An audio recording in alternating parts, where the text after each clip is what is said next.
खुलुमबाय नोंथांमोनखौ गोदान रादाब इउट्यूब चेनेलसिम गासैखौबो बरायनाय थाबाय। आं मिनाली दैमारी। दिनैनि बे भिडिअनि गेजेरजों गोबां गोनां रादाब सावरायगोन। नोंथांमोना जाहाथे स्किप खालामालासिनो बे भिडिअखौ जोबजासिम नायलाङो।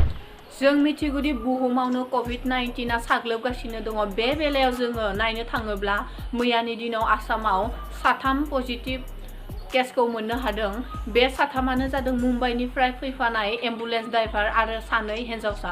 बे 3खौ जोङो टेस्ट खालामना नायनायाव मोननो हादोंदि पजिटिभ केस। बे 2निनो दा 2 आइजोखौ जरहाट मेडिकेल कलेजसिम दोननाय जादों। आरोबाव एम्बुलेन्स ड्राइभारखौ फिन मुम्बाइसिम दैथायहरफिननाय जादों।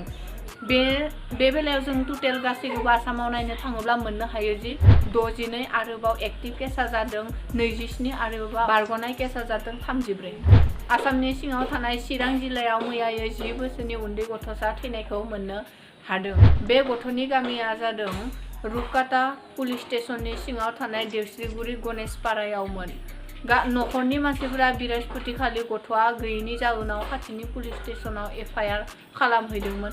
जायनि जाउनाव बेनि उनावहाय गामिनि मानसिफोरा न' खाथिनि हाग्राबारियाव गथ'साखौ मोननो हादोंमोन। रादाबनि गेजेरजों फोरमायनाय बायदिब्ला गामिनि मानसिफोरा गथ'आ जिनाहारि खालामजादों। नाथाय पुलिसनि मानसिफोरा बेखौहाय पस्टमर्टमनि थाखाय काजलगावआव दैथायहरनाय जादों। काजिरङायाव मैयायो AK-47 जों मासे गान्दा बुथारनायखौ मोननो हादों। थांनाय 13 सानसिम जोङो जेबो गान्दा बुथारनायनि खौरां मोननो हायाखैमोन। बेनि जाहोनाव फरेस्ट डिपार्टमेन्टआ गान्दा संरैखानि थाखाय गोख्रों राहा लादों होननानै सुलुङाव फोरमायदों। त्रिपुरायाव मैयायो पजिटिभ केस गोदानै 27 जन मोननो हादों। बिसोरो गासैबो 86 थि बेटेलियन BSF मोन। दायोहाय त्रिपुरायाव टोटेल केस 136, बारग'नाय केस 2 आरोबाव 2खौ गुबुनाव दैथायहरदों होननानै त्रिपुरानि CMआ टुइटारनि गेजेरजों फोरमायदों। मेघालयनि सोरखारा गाबोननिफ्राय गारि आरो दखान खुलिगोन होननानै फोसावदों।